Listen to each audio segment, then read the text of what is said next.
for joining us on the Right of Way Report, a podcast by PIKE OFF OTA. You can join us here every Monday morning at 10 a.m., where we will bring you updates on legislation, litigation, and landowner information.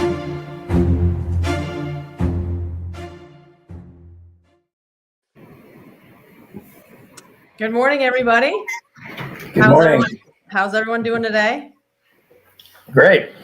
Great. Well, my name is Amy Cerato, and today we've got Kelly Wilson, Michael Nash, and Dave Moore with us. And we've all been in this fight for a long time. Dave since the 90s. And we hope today we're gonna talk about the history, where we've been, what we've done, and where we're going, and what we think that we need to do to stop the Oklahoma Turnpike Authority once and for all. And so, how was everyone's weekend? It's terrific. Full? Yeah. Yeah. For sure. The weather is bipolar right now, freezing and then a little bit hot, but today's supposed to be about 55, I think. My daffodils haven't completely died, so that's good.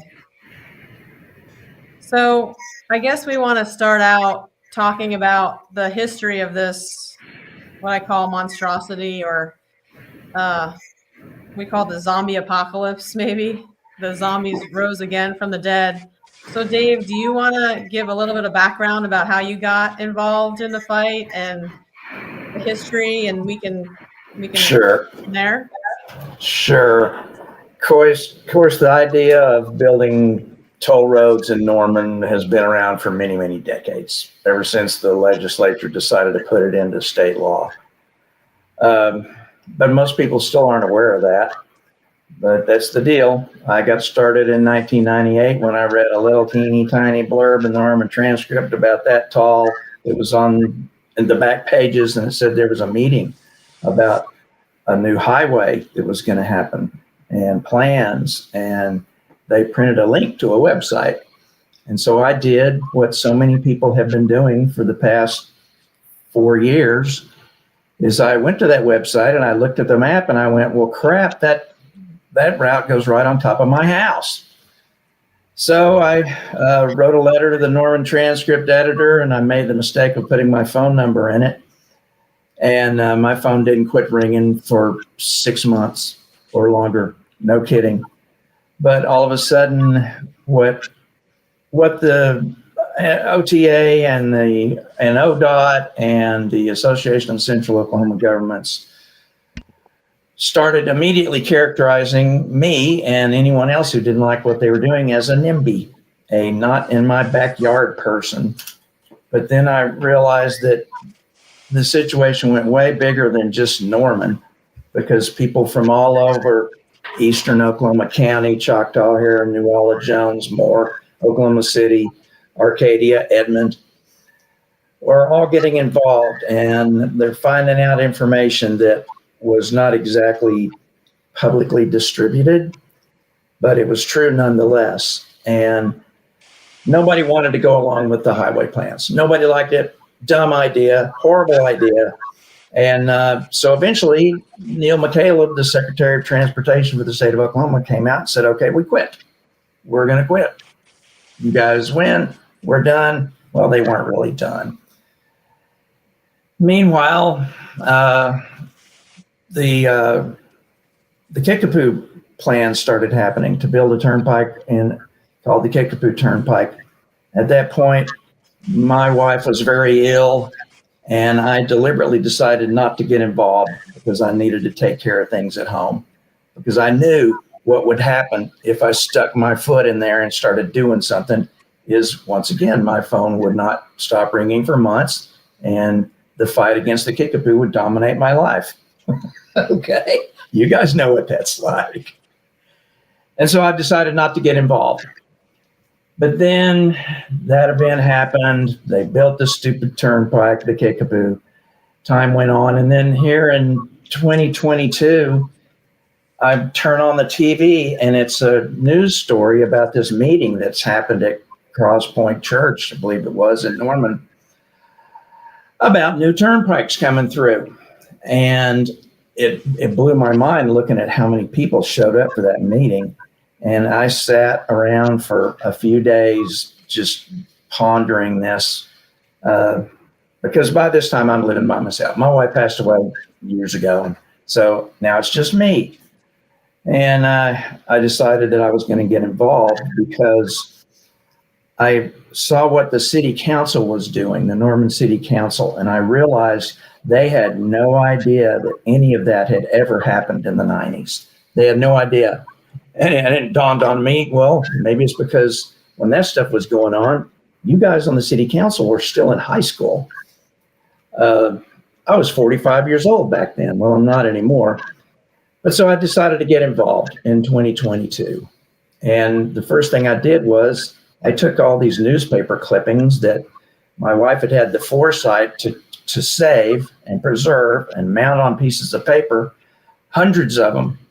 I took every single one of those newspaper clippings and I scanned it and turned it into a giant PDF file and sent it to all the people on the Norman City Council. And I immediately started getting replies back from them saying, we had no idea.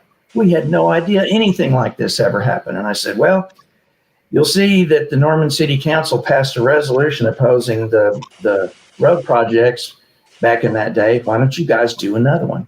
And so they did. And that's kind of how I started getting involved in the current fight. Yeah. I remember, and so the Norman City Council passed a resolution.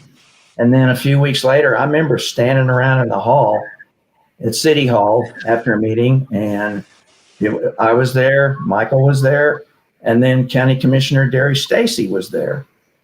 And we're talking about the OTA and things like that. And I commented to Derry Stacy, I said, well, you're big in the Republican Party. You probably know what your party platform says about turnpikes, don't you? He's like, no, I've never heard of anything like that. So I pulled out my phone and I showed him the Republican Party platform, which said no more turnpikes and no more eminent domain to build turnpikes. He was shocked. And I said, okay, Derry Stacy, I'm hereby move you to introduce a resolution at the county commissioners level and oppose this just like the city council.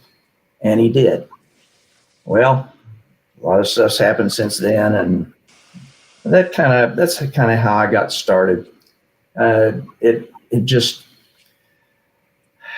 offended my sense of right and wrong that this was even happening again. After people being promised that it was done, people start building homes in East Norman, counting on the fact that they're going to be able to live free on their own property, and we're still at it today. Yeah, for sure. For sure. Well, we'll get more into the history of it and after Michael introduces himself. But Michael, do you want to talk about how you got involved and how Pike Off started and all that? And then we can continue the conversation on what we think we actually have to do to stop this. Yeah. So those first few weeks after the information dropped were just absolute chaos. We spent the majority of our time in the days following it trying to wrap our heads around what it was that was even being that they were proposing.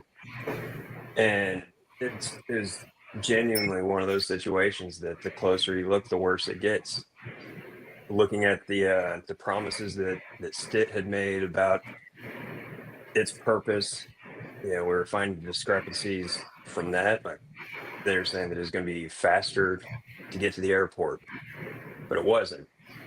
A better route for trucking, but it wasn't. To relieve congestion on I-35. Well, Pone Associates themselves came out and said that they anticipated about 12,000 vehicles per day, which is about a quarter of the traffic that we see on Robinson and Norman. That's not going to have much of an impact on I-35, which sees between 80 and 120,000 vehicles per day between here and Oklahoma City. None of these talking points that they kept bringing up were right. And so that was just kind of the first clue that there's something fundamentally wrong here. And fortunately, I wasn't alone sitting in my garage getting mad about it. everyone was saying that there was something wrong there. And yeah, so we had a lot of talent that was just bubbling to the surface, and really the organization just sort of coalesced naturally. Um, there were people that were going through the meeting documents, that were looking through the maps. There were people that understood the geology and the significance of the route they're taking with respect to like the Rose Rocks. There were people that were experts on the impact to the environment. All these, these were all critical to forming a cohesive element that could actually address these issues head on. And at the very beginning, we thought that it would be as simple as just communicating that, hey, wait, your map is wrong to the legislature. We quickly found out that that wasn't the case, that a lot of the legislation knew that there was a problem and didn't care. Because it turns out that all those talking points, that wasn't really the reason why they were putting it through. Now, what that actual reason was, that was a mystery to be solved. But of course, you're all aware of my background. I was in the Marine Corps Infantry. I was attached with the Maritime Special Purpose Forces and the 31st Marine Expeditionary Unit. We were attached with Force Recon Scout Snipers, working with doing missions in the Pacific between the Philippines and Korea. Served in Afghanistan, came back, became an engineer. And so, when we had an initial first meeting at Dana's house, and we're, all the people, the key figures bubbled together, and we all joined together. And I simply proposed that, with my background, and for this purpose, warfare. When I use the term warfare, it's intended to mean actions to neutralize, overtake, and ultimately defeat a threat by an organized effort. And so, my particular military expertise lends to expertise in military strategies such as psychological warfare and varying levels of organizational warfare. I was and currently I have a research and development company that deals with intellectual property and making deals with other companies to license out that intellectual property. And so my particular business experiences kind of lent to my expertise in corporate warfare. And then my particular professional experience lent to my expertise in solving problems considered impossible to the point that the success of my business was dependent on it. And that's, my background, PhD in mechanical engineering.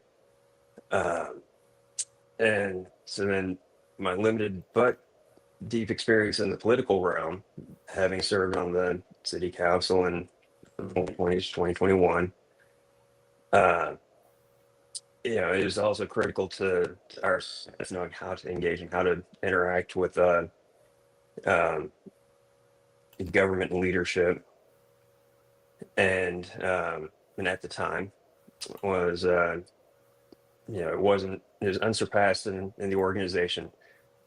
At this point in time, you guys have way more experience in government lobbying and up there actually talking to legislators than I ever.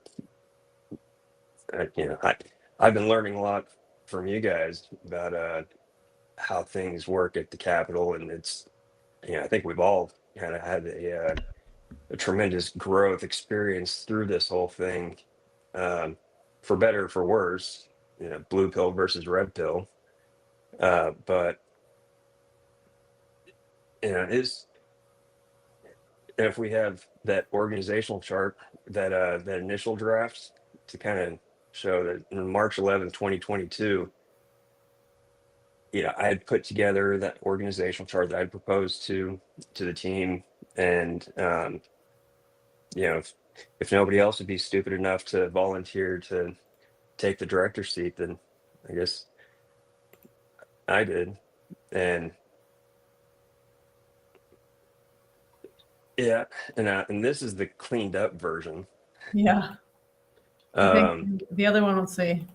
Oh, here's the other one. Here's the first one. This is the draft 0. Just putting together all the different facets that we needed. We needed intel. We needed people that more or less their HR to handle our human resources. We needed event organization and planning. We needed to grow our numbers. We needed to find the weaknesses in the OTA. We needed to find the most efficient routes to the government and our legislators. And well, Amy, as an engineer, you can appreciate the is irresistible. The challenge of putting together this large, complicated system. But eventually got cleaned up, and obviously here we are 4 years later, and you guys are still going strong. And of course, as you remember, one of the earliest things is when it's still chaos, everybody's new to the information, there isn't a single cohesive organization for people to join.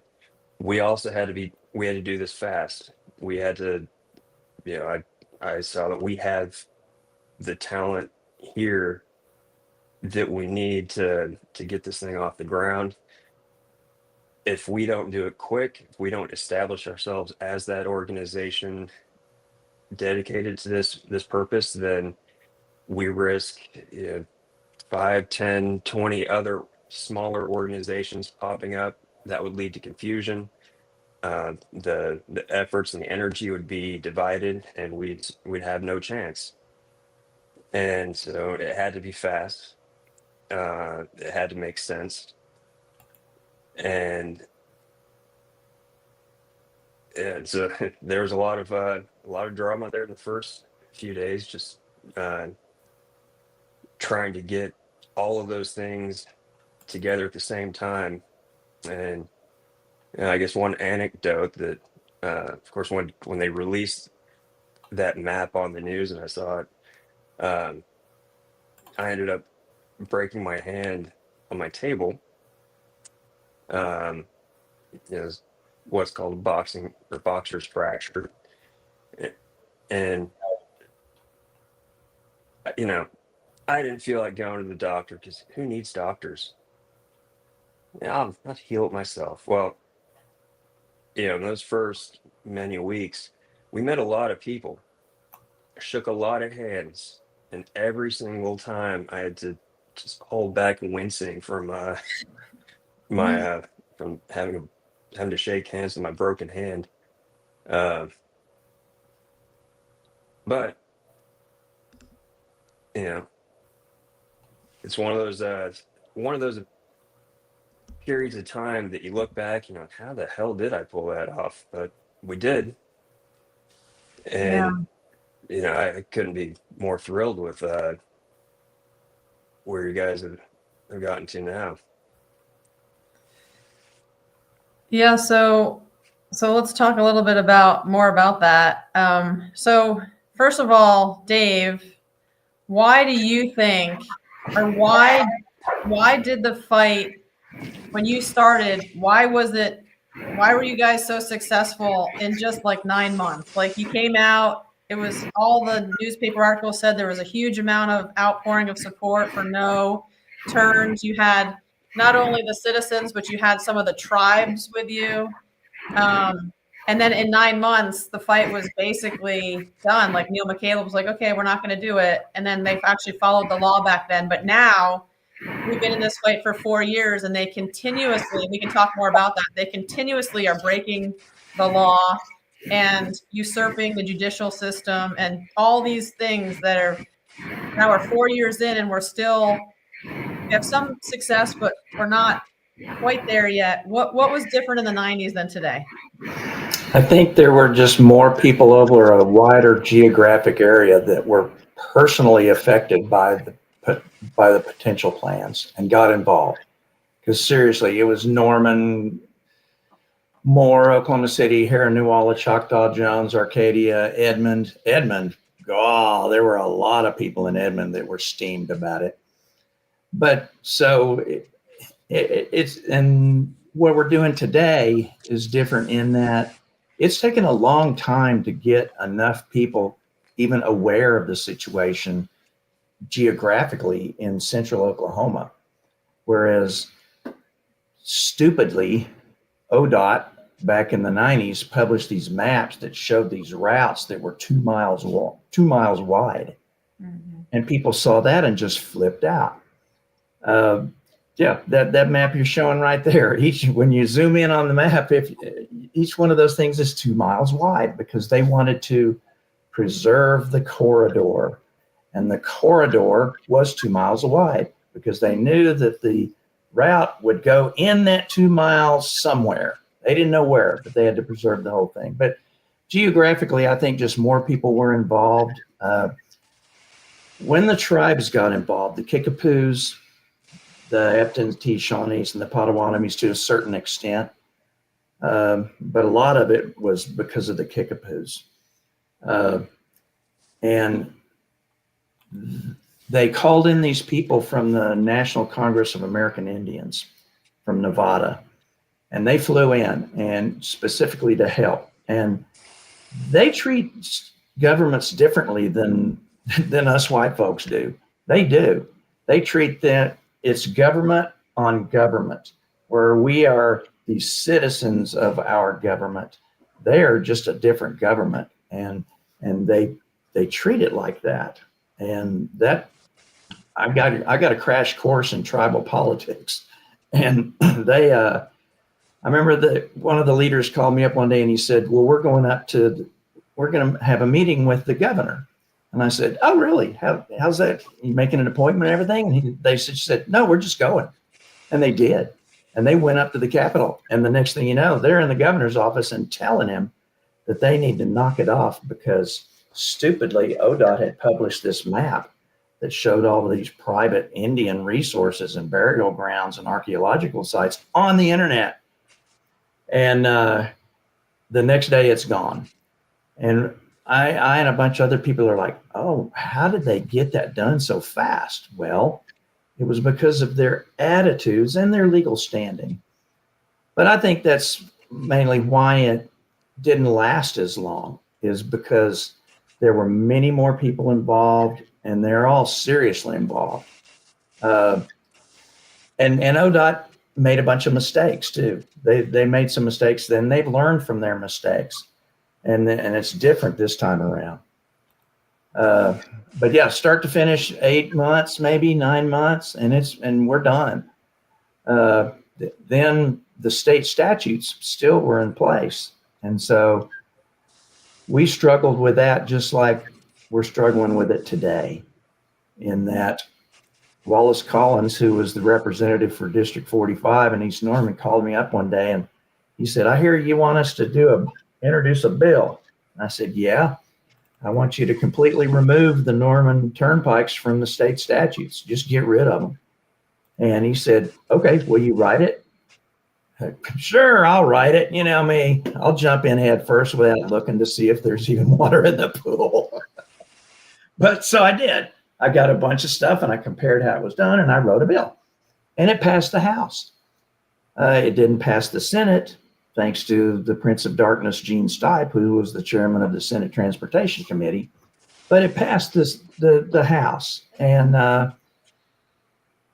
then just stayed there. But it was like a warning to these people, you know, you guys, you got to knock it off. You got to quit doing this.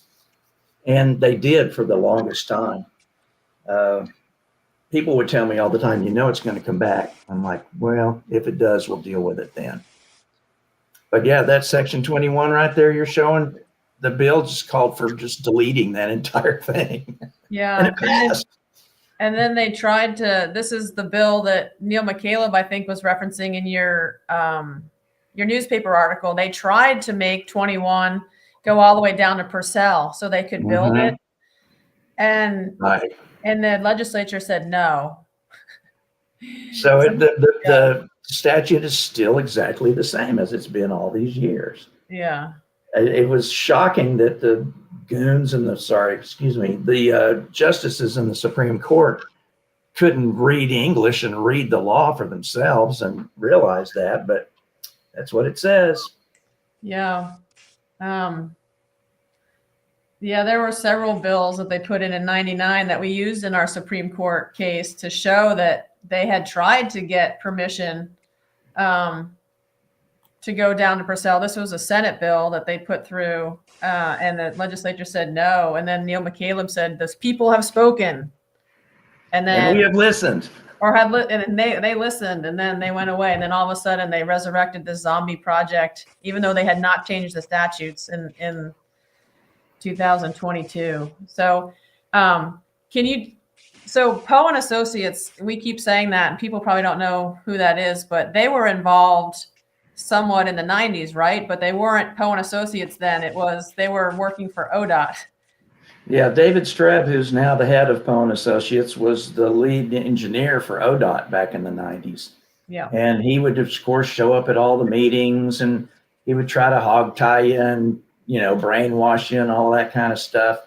But yeah, and then lo and behold, he quits working for the state and goes into working for a private company that contracts to build roads for the state.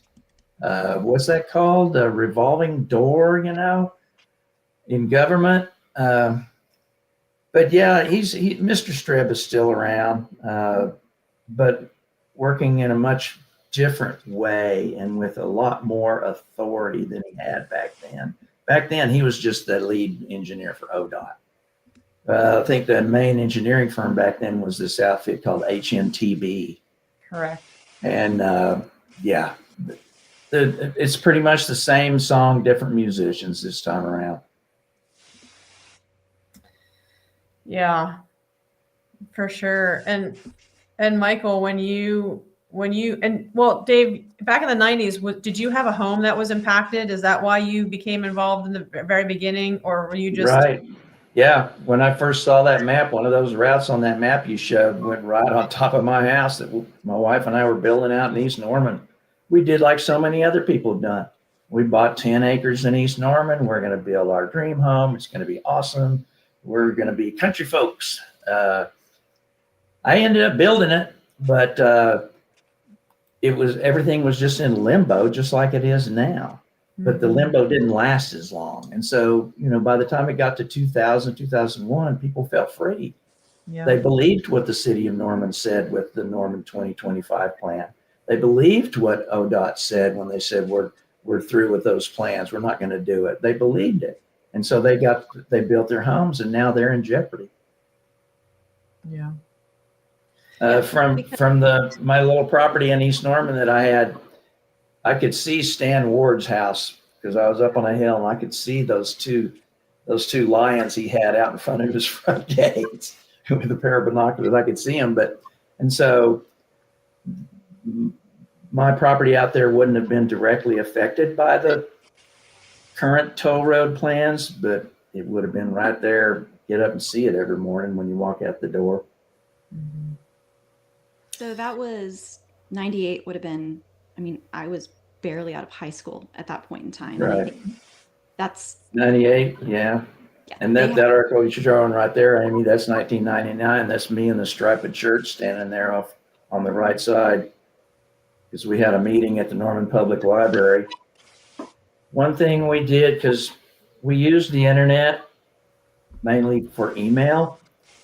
Social networking was not really a thing back then like it is now. But we had volunteers out the wazoo they would all spend hours sending emails and making phone calls. And so we were very thrilled, but some things never change. They stay the same. Yeah. Well, so Michael, so what Dave said was, there's these corridors were 2 miles wide, and we heard David Streb and the OTA say that when they came to the Cross Point Church in 2022, that they specifically made the routes 1,200 feet wide because they didn't want to, get more people upset with the process. So can you talk a little bit about how Pike Off, what you talked about the organizational chart and everything like that, but all the volunteers and why you think that the OTA is allowed to be so unlawful, whereas in the 90s when they didn't get their bill through the legislature, Neil McCaleb, the Secretary of Transportation at the time, said the people have spoken. We're not going to do this. Why did they come back with this particular route again after the people of Norman and Edmond and the tribes had already said no in the 90s? Well, that was a so there's a lot of elements involved here. One of which being that over the last couple of decades, Pone Associates has been building up their deck, hiring ODOT,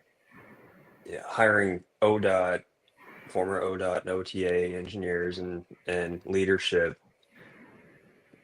to come equipped with the networks and the connections that they had, plus the internal the savviness to be able to work around government regulations.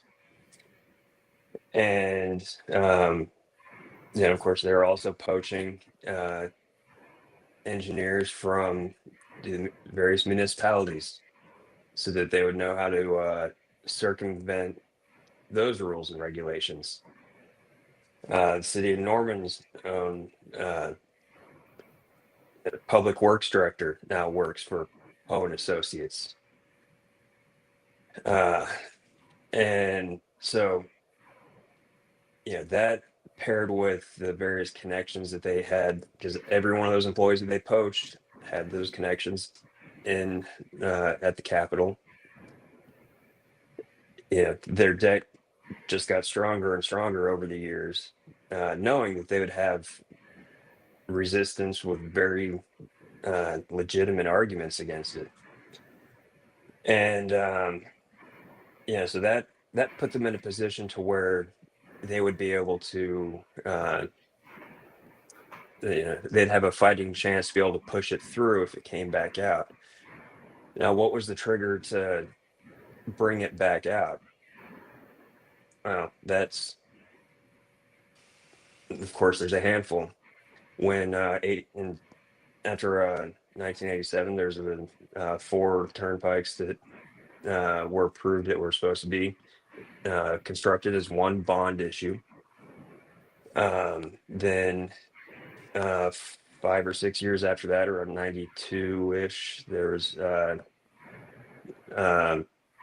in that set from 87, you had the outer loop. And then in 92-ish, you had another route approved that, was kind of a wacky route, but was what would later be argued as the South Extension. And right after that, around 93, 94, you see certain people on the the local developers around here, like Gene McCowan partnered with a guy named Scaramucci, buying up a couple thousand acres in northeast Norman between Tecumseh and Indian Hills, and just north of Indian Hills where the idealized outer loop was proposed to be. And so that was just kind of a some business savviness there. They were looking at what could potentially happen in the future. Where could there be this new project that could have potential payoff?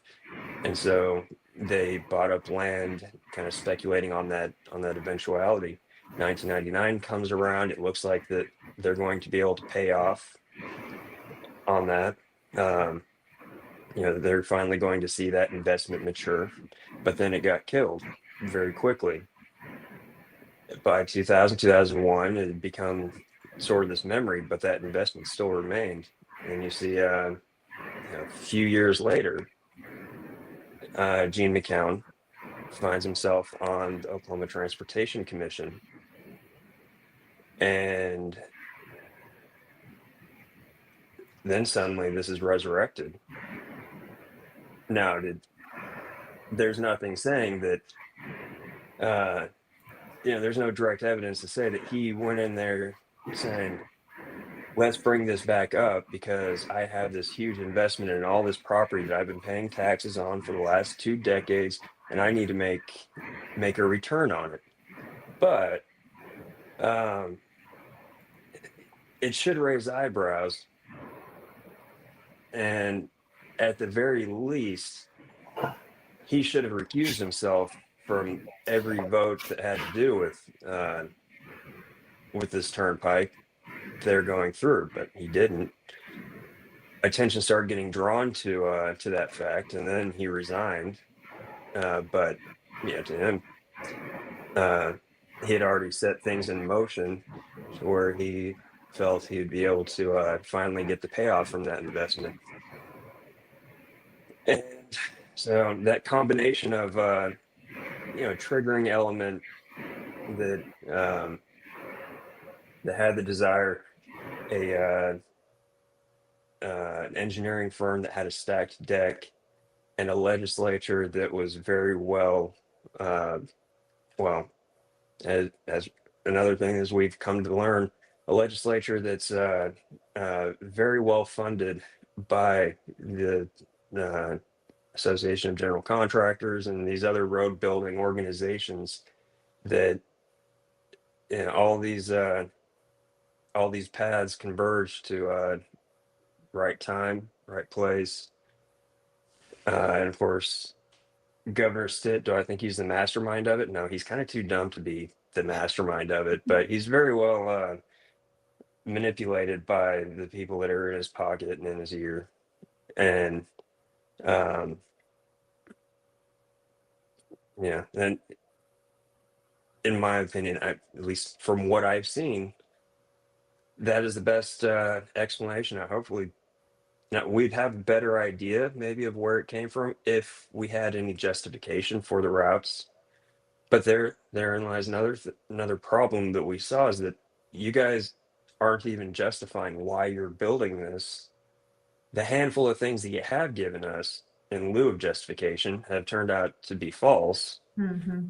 If you were if they were ODOT, they'd be required to actually engage with the public, have public meetings, present a number of routes, justification for those routes, including a no build option.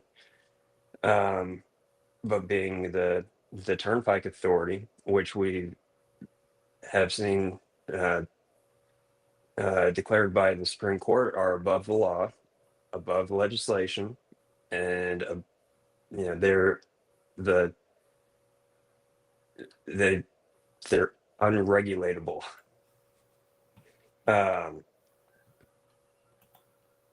So they operate in the dark. Yeah, let's see. I had some of your data up there. This is the wrong one, I think. Well, yeah, just The traffic justification. There's no traffic justification, right? No, there's no traffic justification there, and of course that's not even taking into account the induced demand that that could be potentially seen, that we've seen damaged roads in Oklahoma County and all of that. But then some of the more harrowing statistics, such as this being the most destructive route in United States history. And people are taken aback by that, because they're like, well, what about the Kilpatrick? The Kilpatrick only took out 4 homes. Yeah, I have that chart. Yeah. Mm-hmm. And in this one, now there was one in Texas that was going to, kind of be neck and neck with the number of homes destroyed with this one. But the reason that the Texas route had numbers so high is because there were a number of apartments. These weren't like generational homes in Texas. Here, they're going through what Stitt described as just farm and pasture land was actually generational homes owned by a demographic that on average is over 65 years old. So it's not just taking out like, these aren't 18 to 25-year olds in small houses that they're renting that are mobile. It's people who've been living there their entire lives, raised kids. Those kids have gone off and become parents themselves, and they're bringing their grandkids to that land. And the fact that the people elected that to represent us don't give a damn about this, that's a red flag that everyone should be taking into consideration when they go to the ballots. And they're like, well, they didn't care when some of their constituents were being removed from the voting pool. That initial route was poised to take out 5% of Noble's population. Mm-hmm. And so, it just goes back to what I was saying, that the closer you look at it, the worse it gets. Yeah, it just, I think I've said this so many times, but from an engineering standpoint, I was just flabbergasted when it came out because it was the worst route in the worst location for the worst reasons. And it took me so long to realize that it had nothing to do with transportation and everything to do with money and favors and all of that. And we've been working for 4 years to try to prove that. But so let's talk about, so we talked about the legislature and how difficult it is to move that needle because they're all funded by the general contractors and the engineering consultants and the big money cabal, which is literally now the Oklahoma Turnpike Authority is now almost $4 billion in debt. They took out more debt. They were 1.7 and now they're almost $4 billion. But debt is good, right? Because they just keep printing the money and getting the bonds. But what can the people locally do? And what, you were the former council member, and Dave to jump in on this, we find that the people in our local community are fighting really hard about this, but what can the city really do? And what can the county commissioners really do? And how, and there's so many things to talk about too, but those two. And then the one big one was we would have been done with this in 2023 had the state Supreme Court ruled intellectually honestly.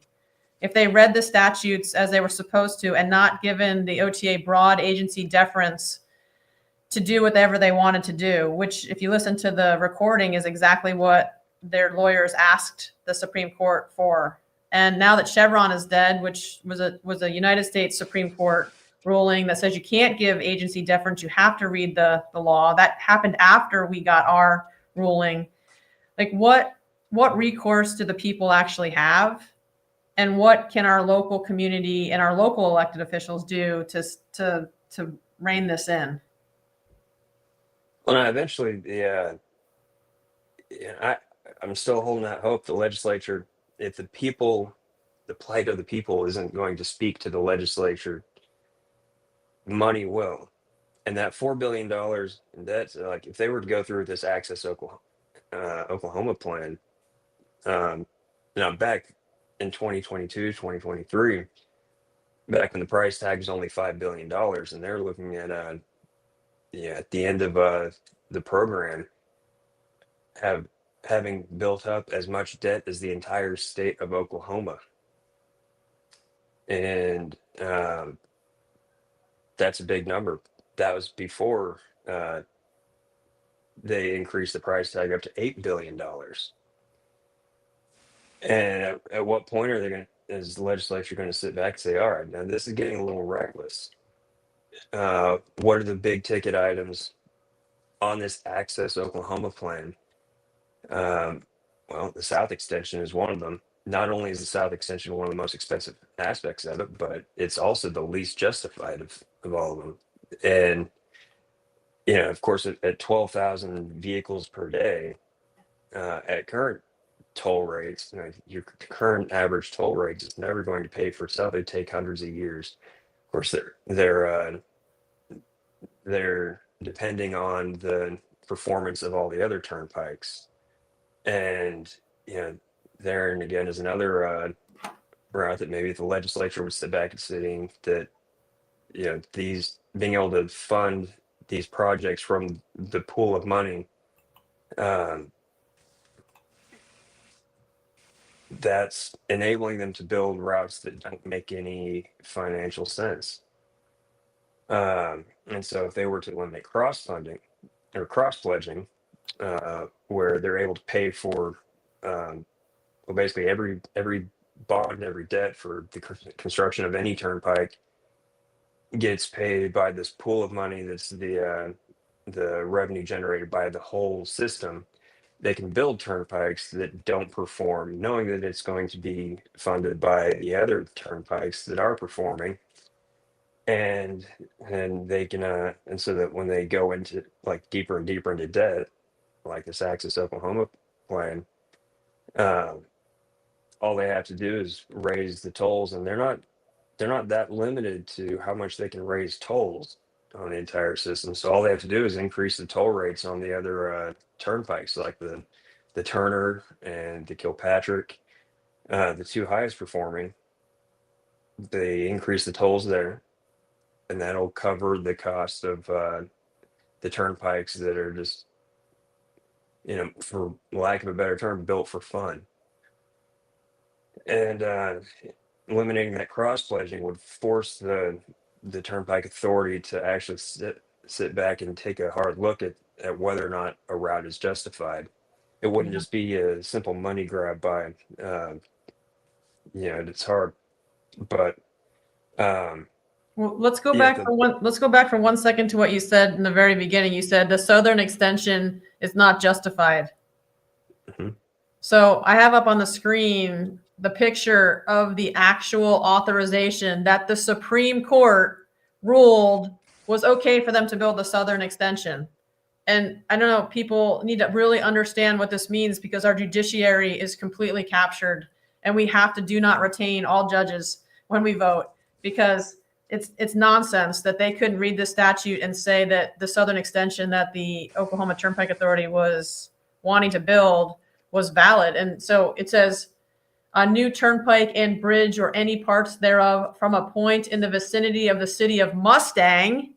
So that's over on the west side of the city, south across the Canadian River to the H.E. Bailey Turnpike. So that's in red. And then it goes easterly across the South Canadian River to a point in the vicinity of Norman. And the OTA said in that open record request we got that this defined the H.E. Bailey Spur, State Highway 9 and State Highway 4. And then all of a sudden, the Supreme Court says it's the southern extension. Like, I don't know. Yeah, Dave, you're muted, but this took me, I was so devastated to know that my judicial system wasn't protecting the citizens after we got, I thought we had this one in the bag, and it was devastating to me that we lost this. It's devastating to lots of people. I remember back in the 90s after a meeting, I had the president of the Oklahoma City Chamber of Commerce took me aside and reamed me out one upside and down the other. How dare I be anti-progress to their plans? And that's when it dawned on me, and it's dawned on lots of people. They've had that epiphany, and they realize, so this really has nothing to do with transportation, does it? It has nothing to do with relieving traffic congestion. It has all to do with money and building economic development. That's the main driving force behind all this stuff. So that was a tough pill to choke down. And a lot of people today still can't believe the idea that there are actually people out there who think it is okay to take someone's home and destroy it just so they and their buddies can make a lot of money. That's a tough pill to choke down. One reason, what can we do today? I remember at the meeting that was held at the Norman Public Library where ODOT and where OTA came out and said, we're going to have a public meeting, that debacle meeting. And a lot of people got sick of this stupid meeting and went downstairs and had another meeting. And Tom Elmore, our good buddy Tom Elmore, spoke at that meeting, and he said, here's the difference between what happened before and what you guys need to do now, is there's got to be a sustained effort. We didn't have a sustained effort back in the 90s. We won our little battle and we all went home and went about our business and trying to take care of our families and all of that stuff. We've had a sustained effort now for 4 years, and it's got to sustain. What can cities and county commissioners do? They throw up their hands and they go, oh, there's nothing we can do. We have no legal authority, blah, blah, blah. Well, you know what they can do is they can say no. They can stand up with the rest of the people and say no, and that will have an impact. It's one thing for me to complain to a representative or a senator about something, but it's another thing for the mayor of the town to complain to them. And that's the kind of impact they can have. They can do all kinds of stuff, but we've been talked into this idea of submission to the higher authority. Larry Heikkila, when he was mayor, would always talk about that. Oh, the city has to submit to the authority of the state. Well, no, it doesn't. That's not a maximum that applies to everything in the world. And so we got to have our sustained effort. We got to keep saying no. That's what our elected and appointed officials can do to help us, is join us in that. And things will change. Nobody wants to be unpopular. No, the OTA doesn't want people to hate them. They would much rather build projects in areas where people welcome them with open arms. But this ain't it. And so we got to keep not welcoming them. I'm just still, again, we've said we don't want them, and there's so much pushback and they're getting so much flack. I mean, we have 7 bills that passed the first committee already on eminent domain reform that are major. Like, condemning agencies have to prove necessity. You have to pay 150% of fair market value or replacement value. You have to, the condemning authority has all the onus to tell the homeowner that it's really for public use. We're going to sunset 17 of their authorizations. That's already through. We're going to waive ad valorem tax, penalties for people that are affected. Like, there's so many bills that are coming in to strangle the OTA. You would think that they would just leave this project and go where they're wanted. Like, okay, I don't know if they want this, but there's a new bill in legislature right now to put a new bridge over the Arkansas River near Bixby. Yeah. Like, if the Bixby people want it, and we looked at the map last night and there's 0 houses in the way, okay, go do that. Like, why are they going to take 600 families out, and they've already bought 35 of those properties? Why are they going to take 600 families out to do a project that no one wants, isn't justified? I feel like there's something more nefarious that I don't know about. There is. There's more. It's more nefarious than I know about, and I think it's horrifying. Yeah. It's an American Horror Show. You want to see American Horror Show? Go to the state capitol and watch what some of these legislators do to stop a bill. It's shocking, and it's because of money. The just unbelievable amounts of money that are involved in projects like that. So I know it's horrible, but I have a sneaking suspicion it's way worse than I even know about. Yeah. But that's another thing, is people just can't get their heads around the idea that the drive for the love of money is so powerful that people just don't care.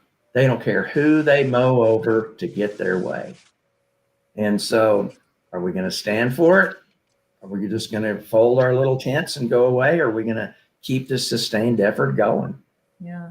So Michael and Dave, there's been a core group of us. I look back at Michael's old, the Pike Off organizational charts, I see some names, they've been in and out or not there, but over the time, we've had like 20 or 25 people that really did a lot at the time that they did. And there's been 10 sustained people really. How do we encourage more people to get involved at the level we need them? Like, I know you spend multiple hours a week, Dave, procuring our videos and getting all the news linked up for everybody so we can share all over social media, and we all do a lot of different things, but how do we get more people involved? How do we convince them, even if it's not going to take their house, that they should be concerned about their community?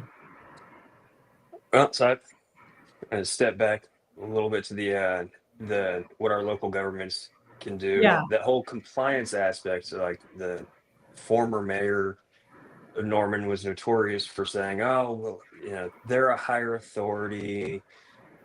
We can't do it." And he was under the impression that he'd be. In fact, he accused the council of breaking the law by not signing on to a resolution to partner with the OTA.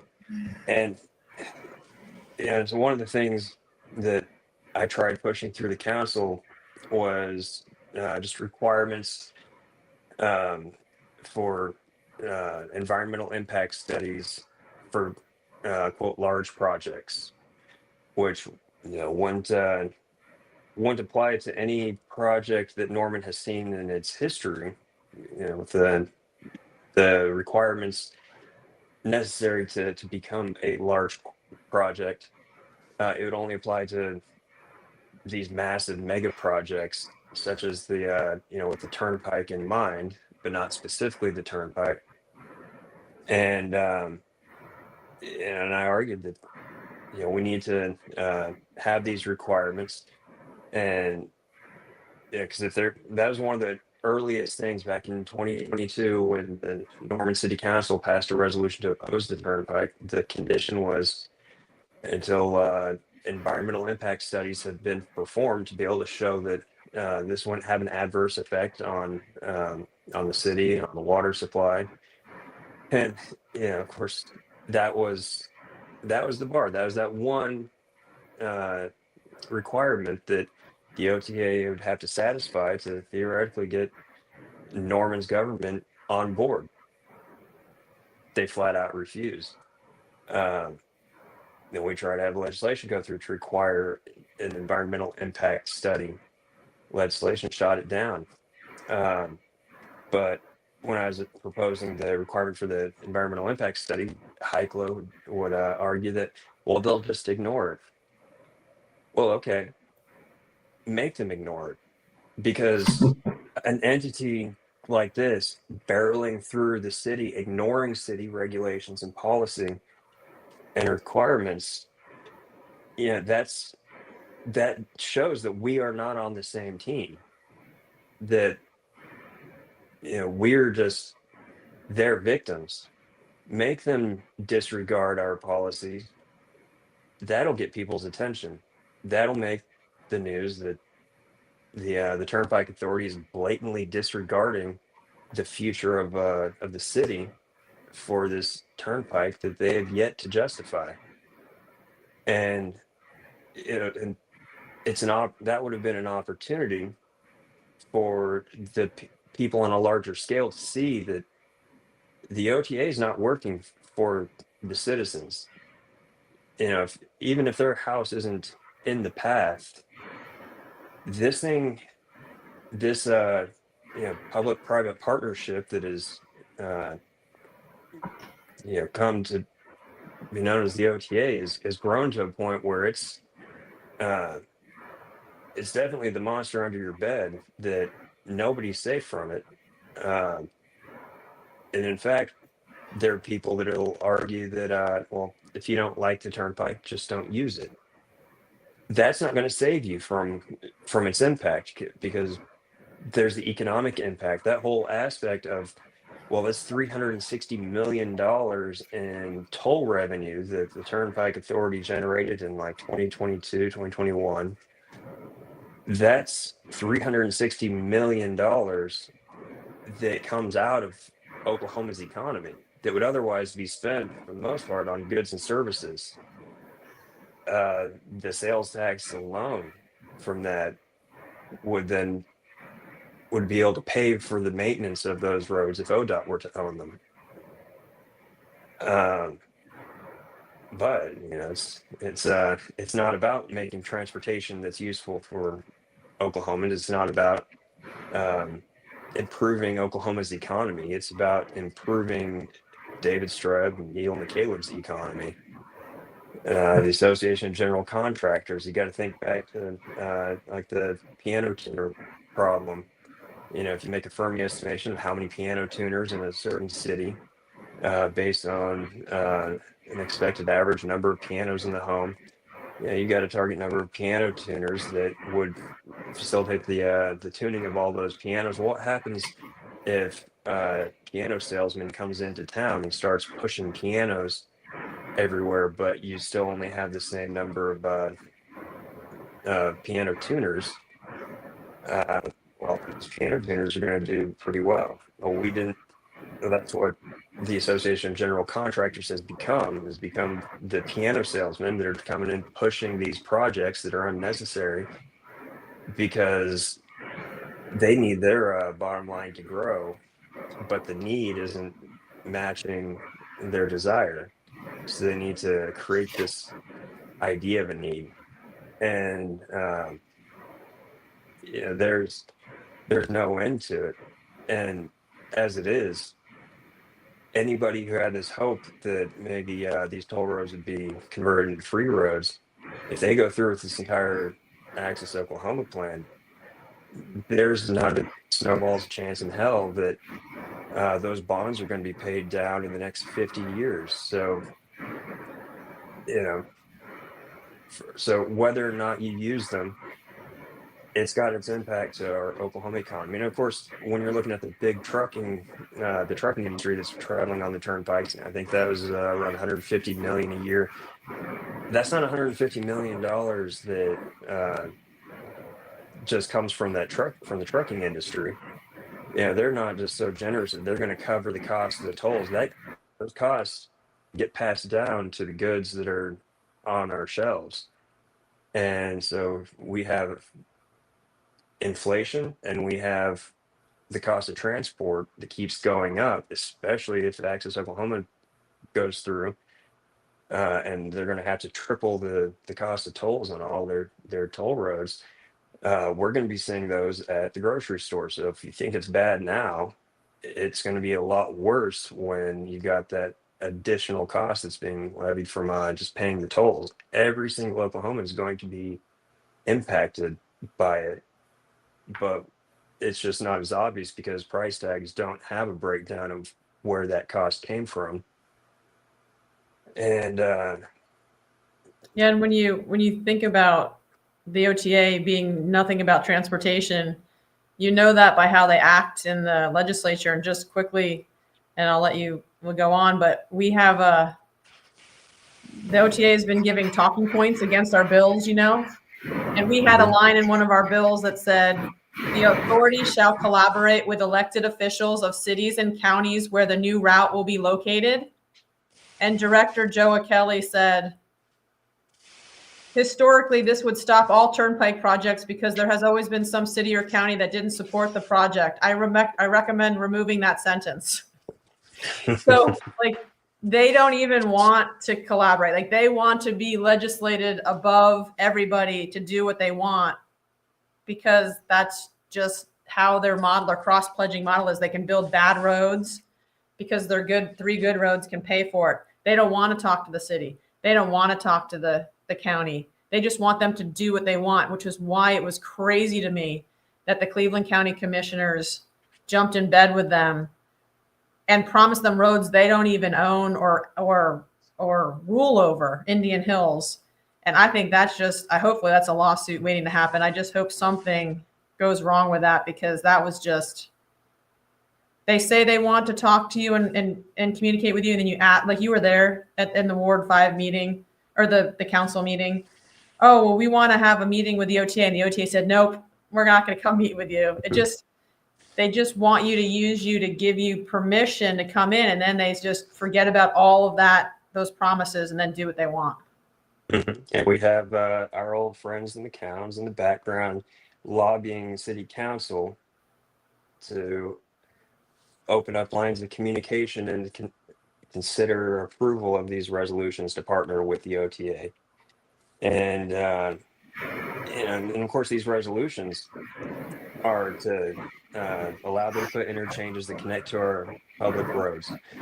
The county commissioners have the authority to permit or to adopt the interchanges, the connections to unincorporated roads. Of course, they're overstepping the municipalities, of course, reminiscent of the of Oklahoma County and in the consideration of the proposed jail when the Oklahoma City Council rejected the rezoning. Then the Oklahoma County commissioners came up and stepped around them to approve it, and that was a big open question. Like, can they actually do that? And the Cleveland County Commissioners did the same thing when the city of Norman rejected the resolution with the OTA. And then Cleveland County decided to step around them and to approve it as a higher governing body. And during that meeting, of course, the public showed up to speak. They wouldn't allow them to speak. They were threatening to have them removed by the sheriff for trying to speak before they made the decision, before they made the vote. And of course, if that doesn't scream that they knew how they were going to vote before the meeting even started, then I don't know how else to make that more clear that the Cleveland County Commissioners are just doing the meetings because they're statutorily obligated, not because they actually want public input or want to consider what the public's opinion is on it. Otherwise, they would have permitted the public to speak. They would have been gathering information from their constituents ahead of time and taking that into consideration. But they walk right into those chambers knowing exactly how they're going to vote based on conversations that were had in the background that didn't include the people that they represent.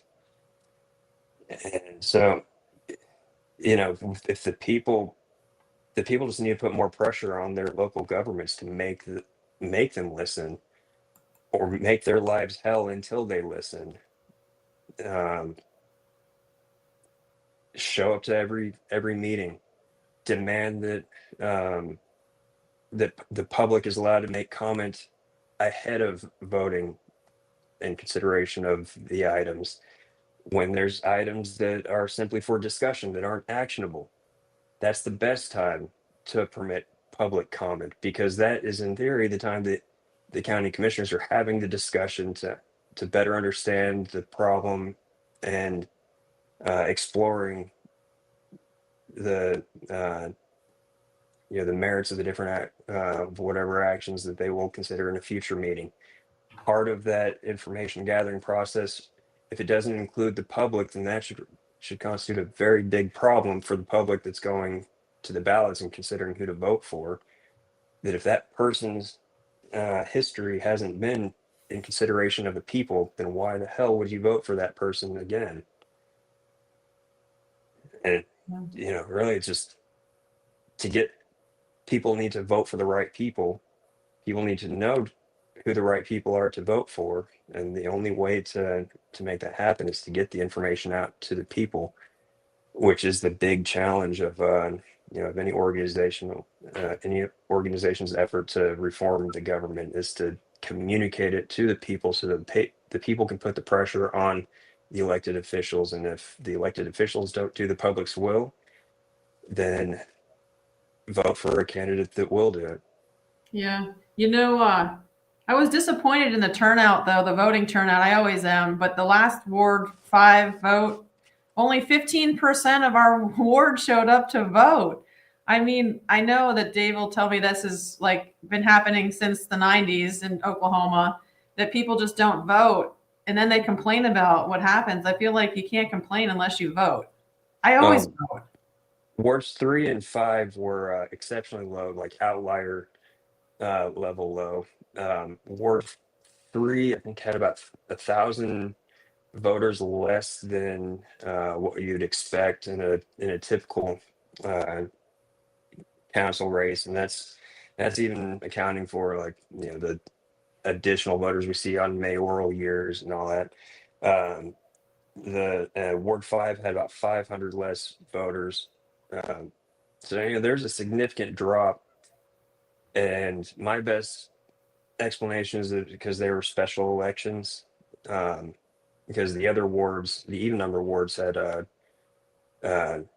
consistent, it's still low turnout, but the same low that you'd expect looking at past elections. But getting a higher turnout, higher, that's always sort of the dream. Of course, you want informed votes, and I've always argued that the worst thing than no vote is an uninformed vote. You don't want people going out to the ballots voting for voting based on propaganda that they've consumed. You want them voting on facts and information, like valid information that can be substantiated. Yeah, not just the biggest signs. Yeah. Yeah. Well, Dave, what do you think? You're muted. What do I think? Well, it's a tough realization to realize that there is a concerted, directed, focused effort in the city of Norman to stop people from opposing turnpikes and opposing TIF arenas. And the two issues are joined at the hip. We just had an election in the city of Norman that was a scam. It broke the law because people were supposed to be able to read the financial reports of the candidates, and they were denied the ability to do that. And I've heard all of the excuses that they were made, but in Ward 5, it's a particularly sticky issue because we know why the candidate for Ward 5 doesn't want people to know who her campaign contributors are. Because there's a group in Norman made up of the old Unite Norman crowd who are still frustrated that they haven't been able to turn the city of Norman into their own personal little pseudo-conservative playground. And I say pseudo-conservative because I consider myself a conservative. But the fact that they are still refusing to comply with the law and release their financial information should be such a big red flag that it blows my mind, the seriousness of that. And it wasn't just the Ward 5 election, it was the Ward 3 election too. No financials. Nobody knew who Robert Bruce was getting his money from, et cetera, et cetera. And so when people realize that there's a concerted effort in this town to stop people from doing the right thing, that's when they got to implore their city council people and their county commissioners, look, you have to do the right thing. You have to resist. For example, you can't believe the hoops I would have to jump through if I wanted to build a damn driveway in my yard, much less a 6-lane, 70-mile-an-hour toll road. I'd have to prove all kinds of things. And if I started polluting the area, I would be fined. And so that's what the city of Norman and the county commissioners can do if they're of a mind to. They can push back and resist and fine the bad guys when they start tearing up East Norman, and fine them, just like handing out parking tickets. Now, would the fine stick? Who cares? It's a fine still. It goes on your legal record. It stays with you until you pay it off. Now, I would expect them to take you to court over it, but even so, you're still pushing back. And people need to see that their elected officials are willing to do that and not just throw up their hands and go, oh, what can we do? Yeah. You can do a lot if you want to. Yeah, I felt like, a lot of the regulatory agencies have been lax, to be nice. Yeah, to be very nice. Yeah, I that's mean, why we filed a notice of intent to sue in federal court, Mm-hmm. because the U.S. Army Corps of Engineers isn't paying attention to the regulations. The Oklahoma Department of Environmental Quality is not doing what they're supposed to do. The Federal Highway Administration is not doing what they're supposed to do. How do you build a 7,000-foot bridge over a wetland endangered species area without a permit? You need a permit for the driveway. when I can't even build a damn driveway in my yard without a permit. Yeah, this is what I'm thinking. Like, it's just like you said, everyone's the elected officials and the people in charge have the power to stop it, or just throwing up their hands and being like, oh, well, we can't do anything. Well, no, actually, we have all these laws that no one's following. Like, you have all these laws that to hold people accountable.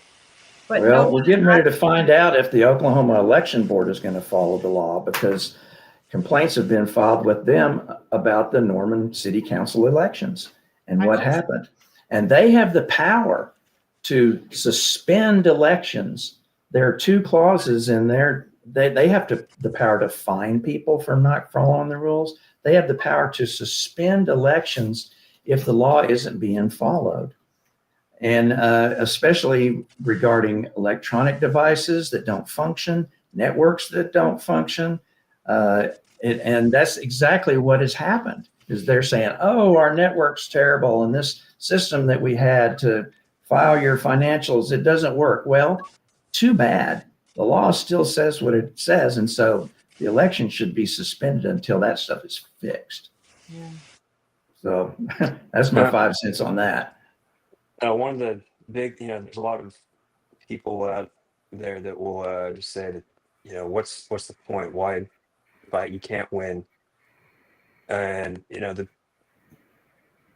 people need to understand that the people have the power.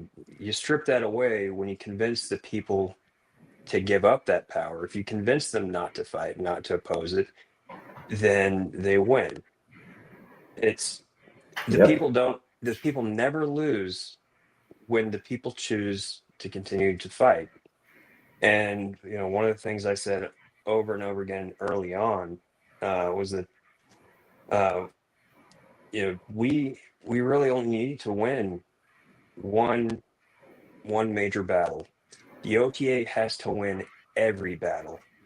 That's why they push so hard that this idea that you can't stop it, that the people are powerless, because the only way that they can truly win is if they convince the people to give up their power, to control their own government. And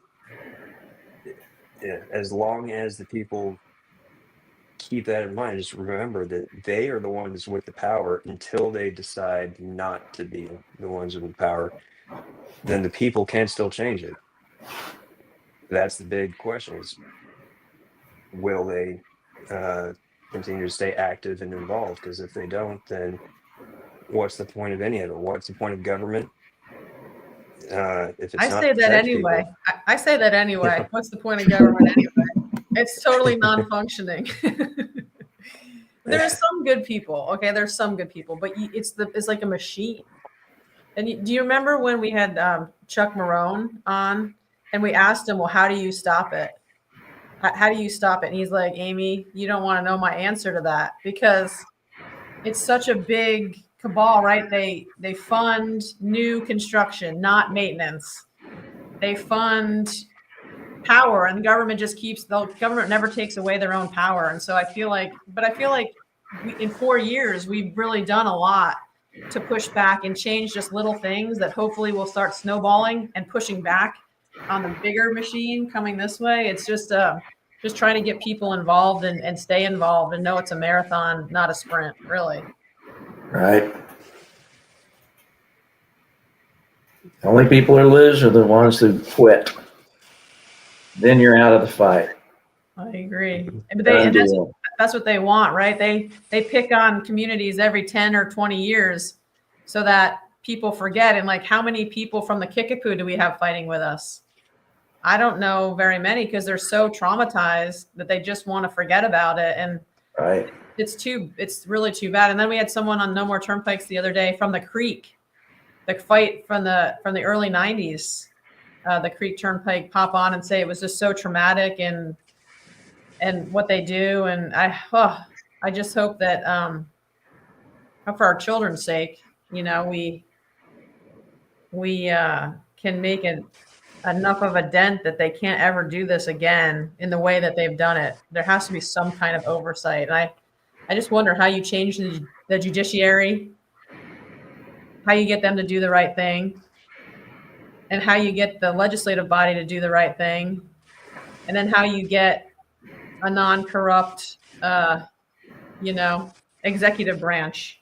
So just keep fighting, I guess. Just keep at it. It's a tough, slow deal.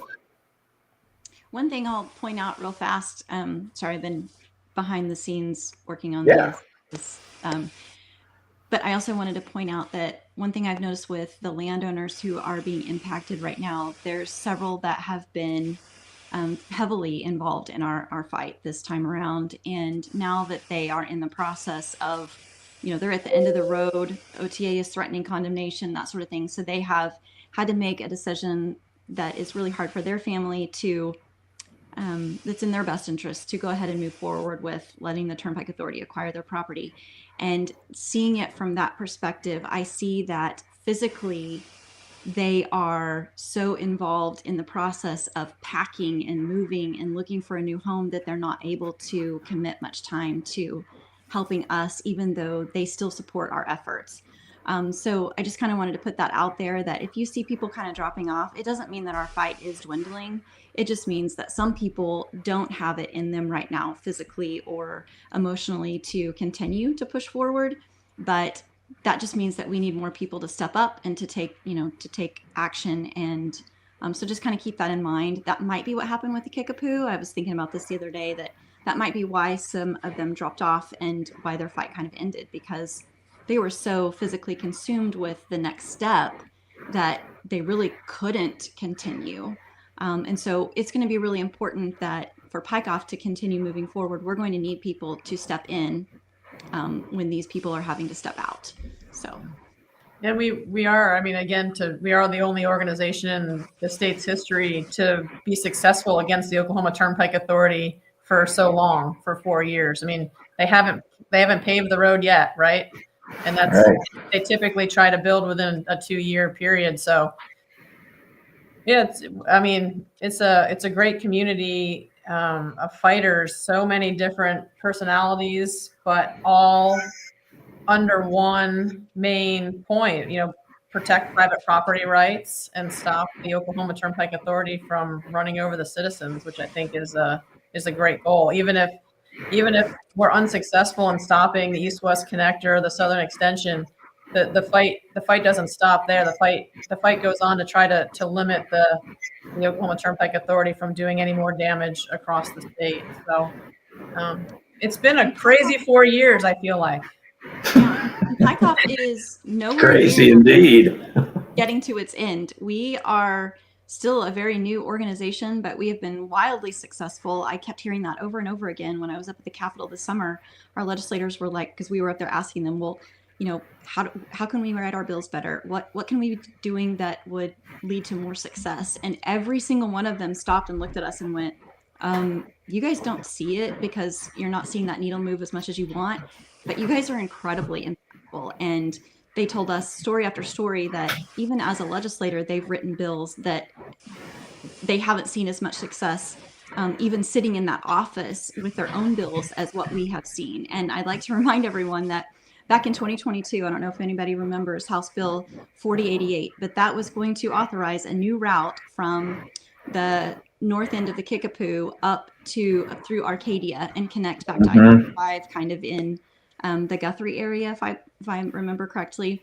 And that was already in the works, working its way through the legislature in February 2022 when this fell in our laps. And our community rallied and got that stopped. That bill did not pass. And so that authorization did not happen. So we have been successful up at the legislature right from the very beginning, all the way back to, we were barely a month old. PIKE OFF was barely a month old, and we were already seeing some huge success. So it might feel like we're at an uphill battle sometimes, and we are. I mean, it's David versus Goliath, but man, we have made some serious strides, and we're not slowing down. Our group just keeps getting bigger and growing more and more. Part of that is due to the OTA's poor planning, where they just, brought a whole bunch of people in the very beginning, and then they're like, oh wait, no, you guys aren't impacted, but we'll impact a whole bunch of other people, and we'll double this group. So now we've got all the new people in the South Extension that are hopping on. And so anyway, so long story short, I would just like to just let everyone know that Pike Off is nowhere near its end. We're barely just getting started. We're still gaining support and growing day by day, and we're here to stay. I see this organization carrying on in perpetuity. We're not going anywhere. The citizens are just going to keep collecting under this one umbrella, and over time, I see us reaching all the corners of the state, and we will have a much greater influence than even we have right now on our legislation, because private property rights are at the top of the list for everyone, I would imagine. And we've got to make change. So keep going, guys. Here, here. Yeah, and with that, I mean, maybe we can end with just briefly telling people how to use your voice to help us. And we need to get 5 bills through our second House committee. And so I'm just going to put up this banner right here. The first one is we need to call and email the House A and B committee. This is Chairman Trey Caldwell. And we have 2 bills, House Bill 1188, the abutting landowner damages bill, which says if you live within 800 to 1,000 feet of a turnpike, you are entitled to damages from loss of use of your property. And that's a great bill. And then House Bill 3758, which is just compensation enhancement, which means that you can't subsidize, the homeowner shouldn't have to subsidize the entire project by taking a low offer. You should get paid what your home is worth and what you need to go replace exactly what you had so you can be made whole. Those are 2 really important bills. Let's see. No more sacrifices for landowners. Yeah, you keep talking while I put this next banner up, because I gotta put up the House Judiciary. Yeah, no more sacrifices for landowners. We're the only party in the group that is a part of the project for turnpikes that our contribution is considered a sacrifice. There should be no sacrifice involved for anyone. Everyone should be compensated, and wholly compensated. Sacrifice. The right of first refusal, which I believe that's finally getting addressed in a bill, or did it already get passed? But whenever the OTA approaches people to buy them out early, people didn't realize that, well, that's not technically eminent domain unless they go through the official condemnation process. And so they're tricking people out of their right of first refusal by negotiating and buying early outside of the courts and outside of that official eminent domain process. And we saw early on the consequences of people that lost their their family farms and didn't realize till it was too late that they lost that right of first refusal. And at that point, then it was, they had to go to a surplus auction to try to outbid the developers to buy it back.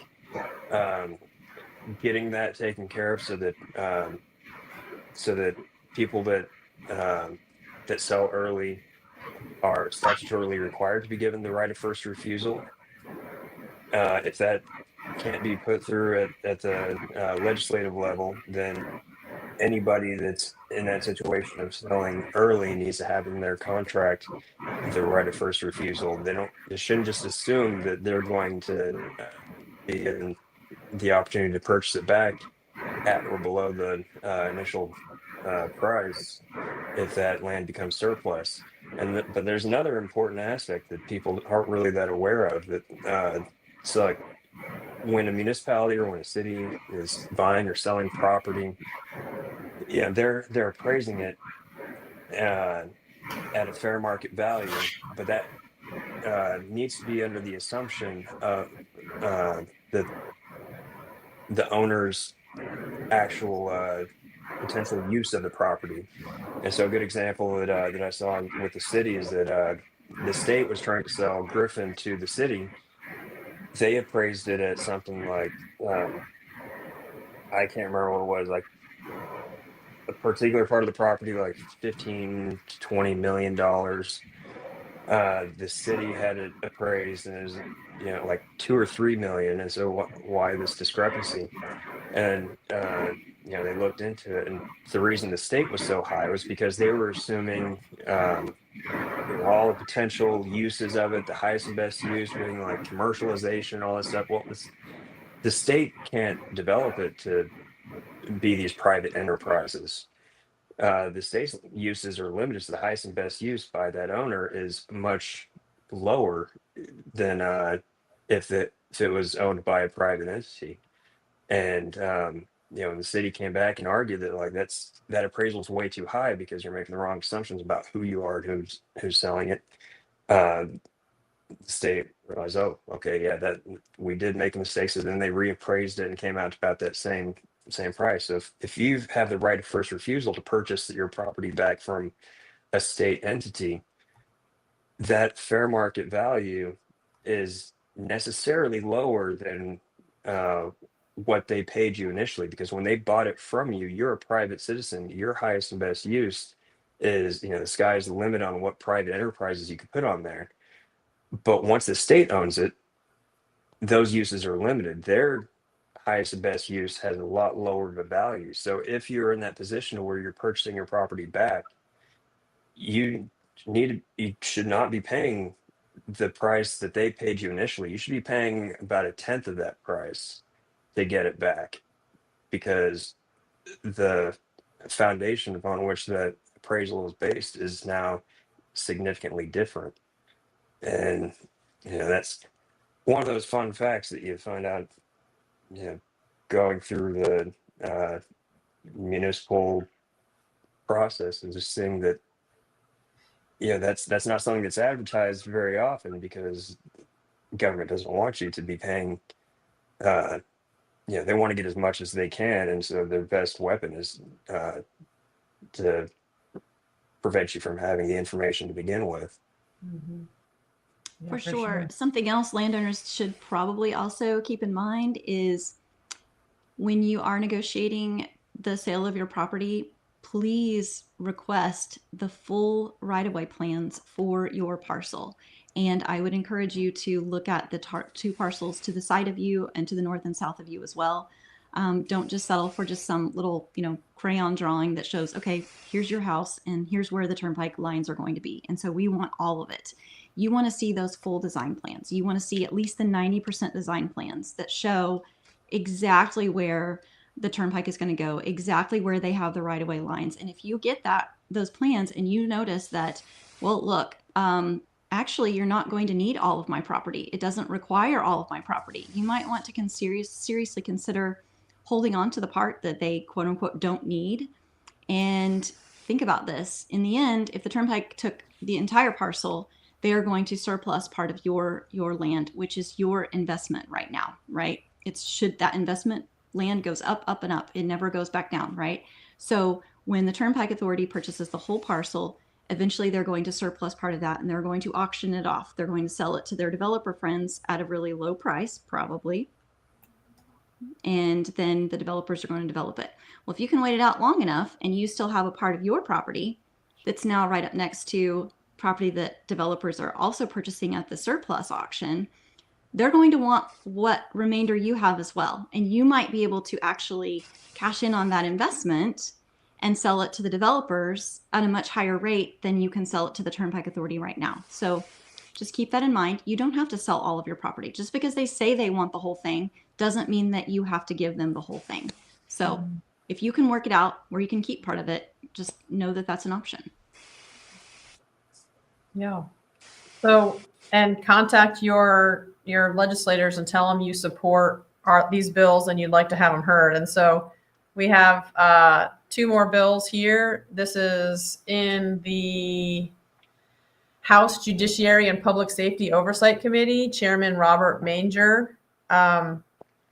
We have House Bill 3453, which makes the condemning agencies prove necessity, and House Bill 3967, the Landowner Bill of Rights, and House Bill 3968, which is defining public, that's supposed to say defining public use, not us. defining public use. We like those bills.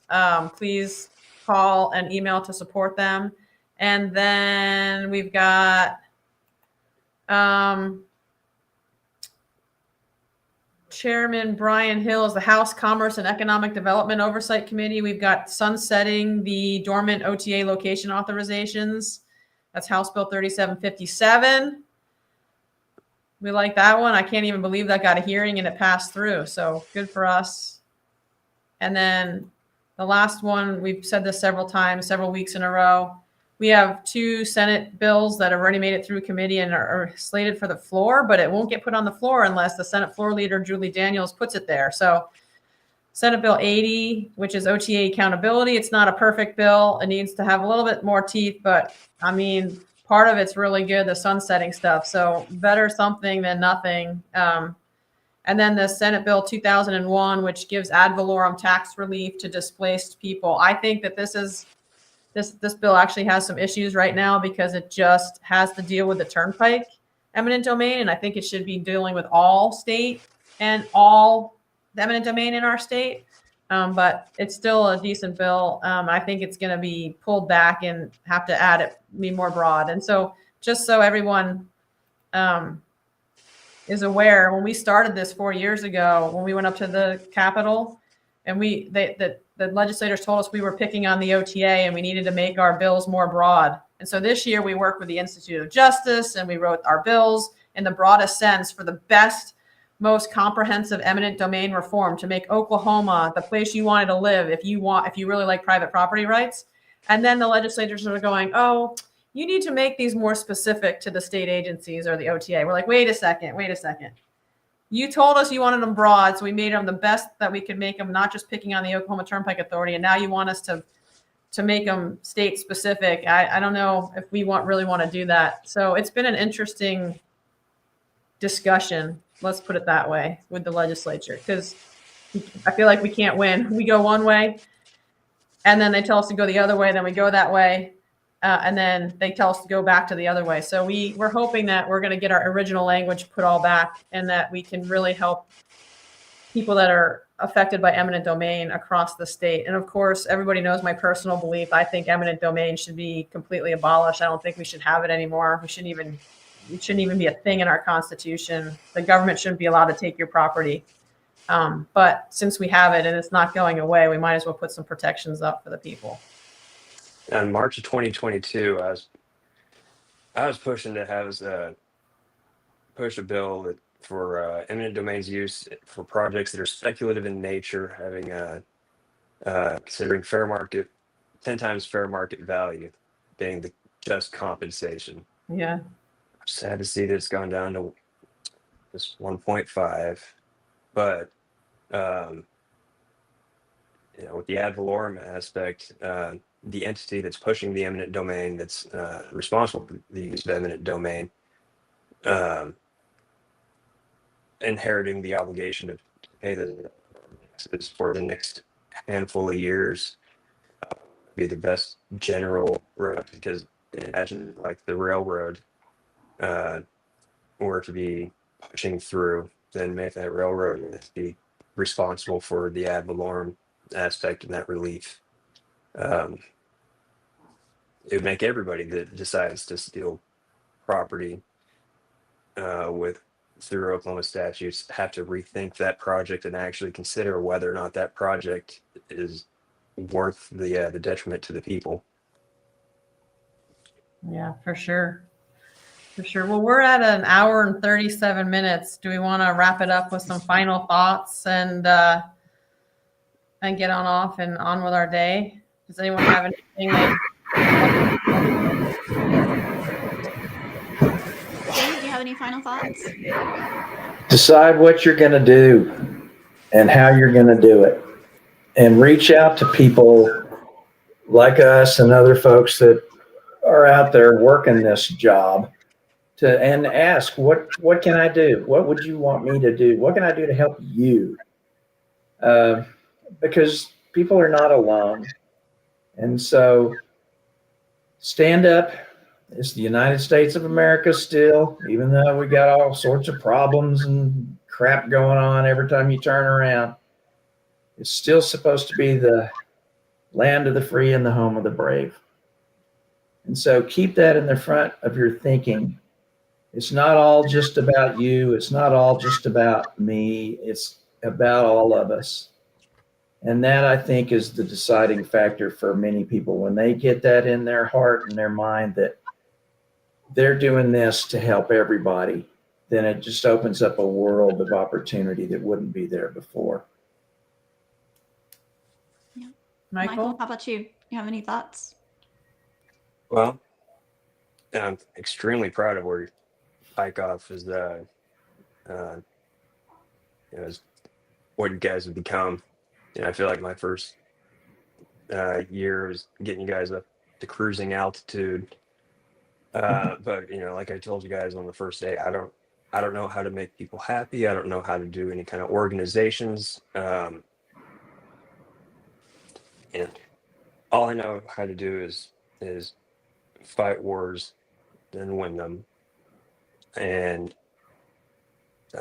so we got up to cruising altitude, and afterwards you guys have just continued to climb, and it's been extraordinary to see the people. I just realized that the easiest and the fastest, the cheapest way to lose a war is to not fight. And when you say that it's hopeless, it's only hopeless because you say it's hopeless, because you choose not to fight. And as long as the people choose to fight, then we can win this. And as long as the OTA is hoping that the people roll over. And of course, we all remember those first few months. Not only was it a challenge of finding out who our friends were and who the talent was, but also find out who wasn't our friends, who were the ones out there that were trying to disrupt the effort, trying to disorganize it and sow chaos so that we wouldn't be able to become a cohesive and formidable force. Because they know that the best way to win a war is to convince the other side not to fight it. The best way to lose a war is to give them a reason to fight it. And where you have that will to fight, that's something the OTA doesn't want to go up against, because it is genuinely still the people that have the power of the government and over the OTA. And so if they can't convince the people to step out, then they're going to lose. Yeah. Well, thank you both for your tireless work and decades, Dave, of turnpike fighting, and Michael for stepping in, and even when it didn't affect your house, to start Pike Off OTA and get us all together. We have a great community, and I think we're very strong, and we're going to keep going, and we'd love new membership. And I'm glad that you're all still involved with us and fighting the good fight. So thanks for spending your Monday morning with us, and we'll catch you on the flip side, fighting more turnpikes. Thank you. Thanks again. All right. Take care, everybody. We'll see you next week, 10 a.m. Okay.